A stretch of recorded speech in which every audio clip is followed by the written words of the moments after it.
कौन करिया राति 10टा बाजिलानी आपण मैंने जानते बिले मु बर्तमान देखुच आम जो से जो बाड़ गुरा देखा सी हूँ बिल मो बापा आइले षंड बाड़ाई सी खंड एपटे पशि सियाड़े गला कदली छड़े धला खंडटा चंदुरी कहीं कौटी है तो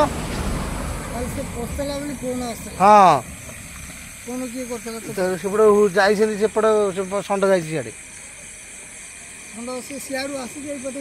हाँ धान खाई जाऊँ सब जगह पशिक खाई कौपटे पौन कौपटे ओहो सेपट बेणा पेट सेपट तल गड़ी जाऊँ ये हूँ रातिर दृश्य जे कि षंड धान बिल पशिकी खाई जाऊँ षंड तो षंड से एत गाई गुरा जे प्रबल अच्छा लोक तो बुझुना क्षीर खाई गाई गुरा छाड़ी दौरान एपटे गाड़ी भी गाड़ी एक्सीडेंट होगी गोरु गुरा मरुंट बिल तो षंड बस खाई जाऊँ आसते बाड़े बाड़ी देखुच तो कि बाड़ी मुसलिया बाड़ी रखी पिटी भी गाई गोरु जी पश धान खाई नष्ट करदे मु बाड़िया कथा नुह ये बाड़े बिल पुणी तो मो धान बिल देखी ना ना गोरु गाई सेवा करे बाड़े मैंने उड़े भी बाड़ाईनी देखुची बिल अच्छा ना ना देखो मु देखेबी बर्तमान पे बिल मुझा आम बिल यहाँ आम बिल गोटे फटो उठेद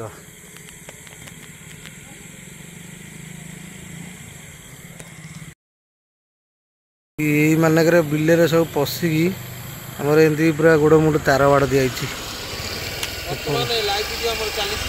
आम बिल ये लगी से जो बाड़ा जो अच्छी गाड़ी से बाड़ खुंटी देख से जाक अच्छी बर्तमान गोटे कथा हूँ लोक एबे कौन करना जगह घर सब करके भड़ा लगेवा द्वारा भड़ा लगाऊँ चाष भी छाड़ी चाष जी तो जार प्रॉपर्ली जगह अच्छी से चाष कर जो मान जगह ना सी तो चाष करना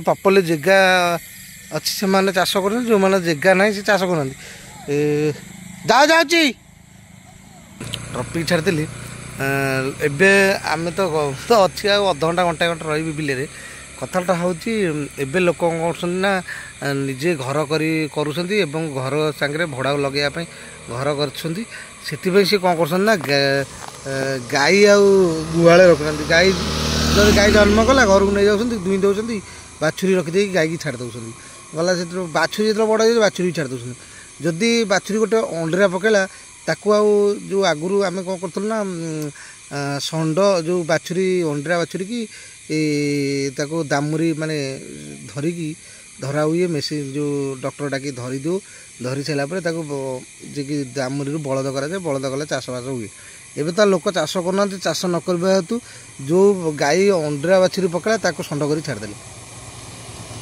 जे कि नंदी जो समस्या आम नंदी नंदी कहूँ षंड कर छाड़देले प्रकृत कथा हूँ लोक ए क्षीर खाऊँ किंतु गाई बांधुना कुकुर घरे पालुंट किंतु गाई गुहाल रखुना यहाँ हूँ प्रकृत सत कथा लोक समस्त घरे घरे कुकुर रखिंट घर पूरा कुकुर घर प्लास्टर मेजिया करके पूरा मार्बल टाइल पकड़ रखिंट किंतु गाई गोटे गुहाल नहीं गाई हूँ गोमाता गुहाल रखले आम कहीं हईराण तू राति अधरे आसिक बिल बसतु हाँ देखो बिल मुझे एपर्त अच्छी बही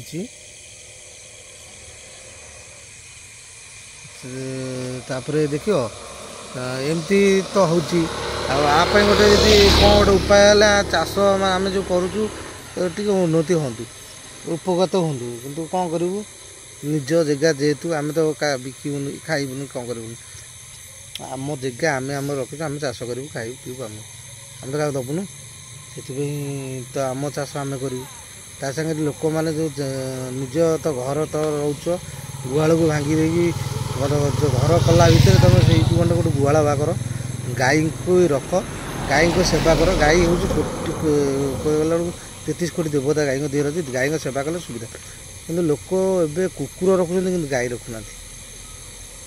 ଜୟ ଜଗନ୍ନାଥ। ଯଦି କ'ଣ ଭୁଲ କହିଥିବି ତାହେଲେ କ୍ଷମା କରିବେ, ଆଉ ଯଦି ଠିକ୍ କହିଥିବି କମେଣ୍ଟ କର। ଆଉ ଗାଈ ନିଜ ଘରେ ରଖ, ଅନ୍ୟ ଜଣକୁ ହଇରାଣରେ ପକାନ୍ତୁ ନାହିଁ, ଏଇଟା ମୋର କହିବା କଥା। ଦେଖନ୍ତୁ ସେ ଷଣ୍ଢ ଆଇଛି ଏବେ ବାହାରିକି, ଦେଖୁ ସେ ଷଣ୍ଢ ଦେଖ। ଏଇ ନନ୍ଦୀ ଆମର ଏକା ବିଲରେ ପଶିଥିଲା, ତାପରେ ସେଠି 2-4ଟା ଗାଈ ଯେଉଁ ଷଣ୍ଢ ଅଛନ୍ତି ସେମାନେ ସବୁ ପଶିଥିଲେ। ହେଇ ଛେଳି କୁଆଡ଼େ, ତାଙ୍କୁ ବାଡ଼େଇକି ଟିକେ ରୋଡ଼ ସାଇଡ଼ କରିଦେଲେ ଏମାନେ ଟିକେ ସାଇଡ଼ କରିଦେଲେ ମାନେ ପଳେଇବେ। ଯା ସିଆଡ଼େ ଯା ବାରି ସିଆଡ଼େ, ତା ଧାନ ଖାଉଛ, ଗୋଟେ ଲୋକ ଗୁରା ଆମେ ହଇରାଣ ହେଉଛୁ, ତମେ ଜାଣିବ ନା। ଏମାନଙ୍କୁ କିନ୍ତୁ ବାଡ଼େଇକି ନେଇକି ଛାଡ଼ିଦେଲେ ହେବ।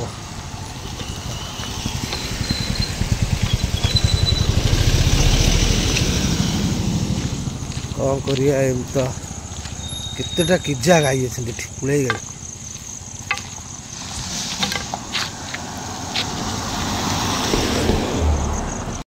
ଷଣ୍ଢ ଜଗିବାକୁ ଷଣ୍ଢ କ'ଣ ହଇରାଣ କରୁଛନ୍ତି? ହଇରାଣ ନା, ତା ଗୋରୁ ରାତି ଦିନ ଜଗି ପ୍ରାଣ ପଳାଣି ବା। ରାତି ତ 10ଟା ପାଖାପାଖି ହେଲାଣି, 10ଟା 10:30 ପାଖାପାଖି ହେଲାଣି। 12ଟା ପର୍ଯ୍ୟନ୍ତ ଜଗିବାକୁ ପଡୁଛି। ରାତି 12ଟା ଜଗିବାକୁ ପଡୁଛି। 12ଟାକୁ ଆର ଉପାୟ କ'ଣ କରିବା, ତାର କ'ଣ ଉପାୟ ଅଛି? କ'ଣ କରିବ ବୋଲେ ଏମିତି ମଣିଷ ଡାକି ଦବ, ଷଣ୍ଢ ଦବ। ଷଣ୍ଢ ଦେଲେ ତ ଇଆଡ଼େ ଧରୁଛନ୍ତି, ବଜରଙ୍ଗ ଧରିକି ଇଏ କରୁଛନ୍ତି ଯେ, ସେଇଟା ତ ଗୋଟେ ଉପାୟ। ଯଦି ଆମେ ସରକାରଙ୍କ ସାହାଯ୍ୟ ନେବା କି ପ୍ରଶାସନ ସାହାଯ୍ୟ ନେବା, ସେମିତି କିଛି ହେଇପାରିବ କି? ମ୍ୟୁନିସିପାଲିଟି ଡାକି ଦେଲେ କାଲି କହୁଥିଲେ କି ଗୋଟେ କାଲି ନେବା ବୋଲି ଷଣ୍ଢ ସବୁ ରବିବାର ଦିନ ସବୁ ନେବା ବୋଲି କହୁଥିଲେ, ମ୍ୟୁନିସିପାଲିଟି ଗାଡ଼ି ଆଇବ ବୋଲି କହୁଥିଲେ। କାଲି ସେଇଟା କଥା ହେଉଥିଲେ। ଆଉ ପ୍ରକୃତରେ ମୋ କହିବା କଥା, ଷଣ୍ଢ ଗାଈ କାହିଁ ଅଧିକା, ଏ ଯେଉଁ ଗାଈ ଗୋରୁ ସବୁ ଅଧିକା ଛାଡ଼ୁଛନ୍ତି, ତାର କାରଣ କ'ଣ?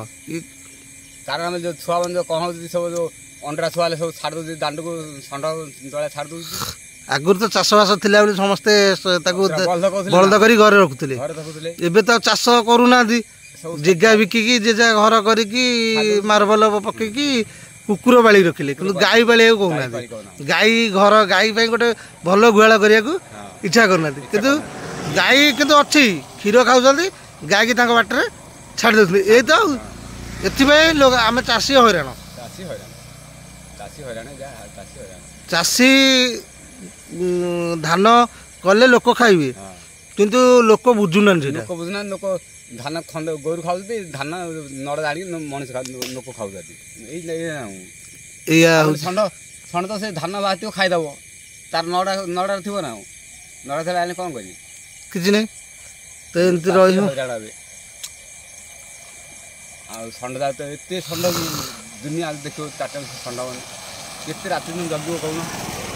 ଏଇ ହେଉଛି ଆମ କାହାଣୀ, ରାତିର କାହାଣୀ ଆମର ଚାଷୀ ଭାଇ ମାନଙ୍କର। ମୋର ଗୋଟେ ମଉସା ଆଇଛନ୍ତି ବିଲ ଜଗିବାକୁ, ବାଡ଼େଇକି 2 ଜଣ ଭାଇ ଯାଇଛନ୍ତି ସେ ଗହିର ଭିତରେ ଆଡ଼ିକି ଦେଖିବାକୁ, ଚେକ୍ କରିବାକୁ। ବିଲ ତ ଏମିତି ଆମେ କରିଛୁ, ଆଉ ତାର ବାଡ଼ ଦେଇକି ତଥାପି ହେଲେ ବି ଷଣ୍ଢ ଗାଈ କେହି ମାନୁନାହାନ୍ତି, ସବୁ ପଶି ଯାଉଛନ୍ତି। ଦୁଃଖର ବିଷୟ। 50-60 ହଜାର ଟଙ୍କା ଆମେ ଖର୍ଚ୍ଚ କରିବୁ, ହଳଠୁ ଧରିକି ରୁଆଲିଠୁ ଧରିକି ସବୁ। ଆଜିକାଲି ତ ରେଟ୍ ଜାଣିଥିବ, ଯେମିତି ହଳ ମିନିମମ୍ ହଳ ତ ନେଇଯାଉଛନ୍ତି 900, 1000, 1100 ଏମିତି ଘଣ୍ଟାକୁ ନେଇଯାଉଛନ୍ତି। ତାପରେ ବଛା ଅଛି, ରୁଆ ଅଛି, ତା ସାଙ୍ଗରେ ସବୁ କିଛି ଅଛି, ପିଡ଼ିଆ ଧରି ମାନେ ମେଡ଼ିସିନ ଧରି ସବୁ ଅଛି। କିନ୍ତୁ ଏ ଯେଉଁ ଗାଈ ଗୋରୁ ଷଣ୍ଢ ପଶିକି ଆମର ଯେଉଁ କ୍ଷତି କରୁଛନ୍ତି, ତାର ଯେଉଁ ଉପକାରିତା ଆମେ କେମିତି ପାଇବୁ, ଆଉ ଆ ପାଇଁ ଆମେ କ'ଣ କରିପାରିବୁ? ତ କିଛି ତ ଉପାୟ ଆମ ପାଖରେ ନାହିଁ। ଯେହେତୁ ଧାନ କରୁଛୁ, ଜଗିଛୁ, ରାତି 11ଟା 12ଟା ଜଗିବୁ। ଆଉ ମଣିଷ ଚାଷୀ ହେଇଛୁ ବୋଲି କ'ଣ ଆମେ ଏମିତି ସହିବୁ? କେତେ ସହିବ ଚାଷୀ ଏ ଗାଈ ଗୋରୁଙ୍କ ଏଇ ଷଣ୍ଢମାନଙ୍କ ପାଇଁ? ଆମେ ଗାଈ ସେବା କରୁ, ସବୁ ସେବା କରୁଛୁ। ଆମ ଘରେ ବି ଗାଈ ଅଛନ୍ତି, ଘରେ ଗାଈ ବନ୍ଧା ହେଉଛନ୍ତି। ଆମ ବେହେରା ଘର, ଗୌଡ଼ ଘର ଲୋକ ସମସ୍ତେ ଗାଈ ବାନ୍ଧିକି ରଖୁଛନ୍ତି ଘରେ। କିନ୍ତୁ ଯେଉଁ ଆମର ଖଣ୍ଡାୟତ ଲୋକ ଯେଉଁମାନେ ଅଛନ୍ତି ଗାଁ ଗଣ୍ଡାରେ, ତାଙ୍କର ଘରେ ଆଉ ଗାଈ ବାନ୍ଧୁନାହାନ୍ତି। କାହିଁକିନା ସେ ଘର କଲେ, ଘର କରିକି ଘର ଭିତରେ କୁକୁର ପାଳିଲେ। କିନ୍ତୁ ଗାଈଙ୍କ ପାଇଁ ଗୋଟେ ଘର କରୁନାହାନ୍ତି କି ରଖୁନାହାନ୍ତି, କିନ୍ତୁ ଘର ଭିତରେ ଏସି ଲଗେଇ କୁକୁର ରଖୁଛନ୍ତି, ଗାଈ ପାରୁନାହାନ୍ତି। ଏଇଟା ବନ୍ଦ କର, ଗାଈ ସେବା କର। ଗାଈ ଗୋମାତା, ଗାଈଙ୍କ ଦେହରେ 33 କୋଟି ଦେବତା ଅଛନ୍ତି। ଗାଈକି ରଖ, ଗାଈ ପାଇଁ ତମେ ଉପକୃତ ହେବ, କିନ୍ତୁ କୁକୁର ପାଇଁ ଉପକୃତ ହେବନି। ଏହା କହି ରହିଛି। ଜୟ ଜଗନ୍ନାଥ।